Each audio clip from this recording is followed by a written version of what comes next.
قربانی دین اسلام کی نشانی۔ قرآن حکیم نے تصریح کے ساتھ جن چیزوں کو شعائر اللہ قرار دیا ان میں قربانی کے جانور بھی شامل ہیں۔ ان جانوروں کے ذریعے ایک ایسی عبادت سر انجام پاتی ہے جو اسلام کی نشانی ہے اور گزشتہ کئی آسمانی ادیان کا حصہ رہی۔ چنانچہ یہ جانور بھی شعائر اسلام اور شعائر اللہ سے ہیں۔ ان کی تعظیم و تکریم اور رضا الہی کے لیے انہیں قربان کرنے پر بارگاہ الہی سے اجر و ثواب عطا کیا جاتا ہے۔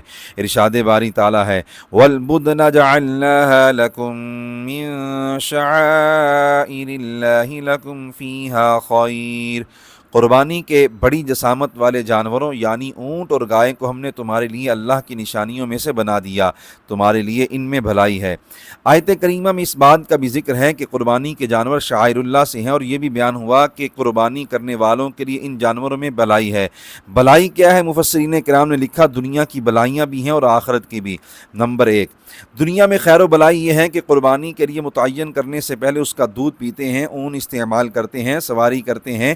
تاہم قربانی کے لیے متعین کرنے کے بعد شدید ضرورت کے بغیر ایسا نہیں کر سکتے، پھر ذبح کرنے کے بعد ان کا گوشت کھا سکتے ہیں اور کھال استعمال کر سکتے ہیں، اگرچہ اپنے لیے بیچ نہیں سکتے۔ نمبر 2، اور آخرت کی خیر و بھلائی میں سے یہ ہے کہ ان جانوروں کی قربانی پر رب تعالیٰ اپنی رضا سے بھی نوازتا ہے، بے شمار نیکیاں بھی عطا فرماتا ہے، اور روز قیامت یہ جانور بطور سواری بھی عطا فرمائے گا۔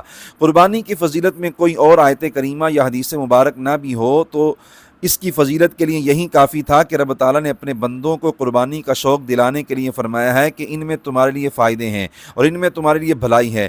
جلیل القدر تابعی حضرت صفوان بن سلیم رحمۃ اللہ علیہ حج کے لیے گئے، ان کے پاس فقط 7 دینار تھے، انہوں نے ان سے جانور خرید کر قربانی کی۔ کسی نے کہا آپ کے پاس صرف یہی مال تھا جس سے قربانی خرید دی ہے، یعنی باقی ضروریات کیسے پوری ہوں گی؟ فرمانے لگے انی سمیت اللہ عز وجل یقول لکم فیہا خیر، یعنی میں نے رب کا فرمان سنا ہے کہ قربانی کے جانوروں میں تمہارے لیے بھلائی ہے، یعنی میں نے وہ بھلائی حاصل کرنے کے لیے ایسا کیا جس کا رب تعالیٰ نے وعدہ فرمایا ہے۔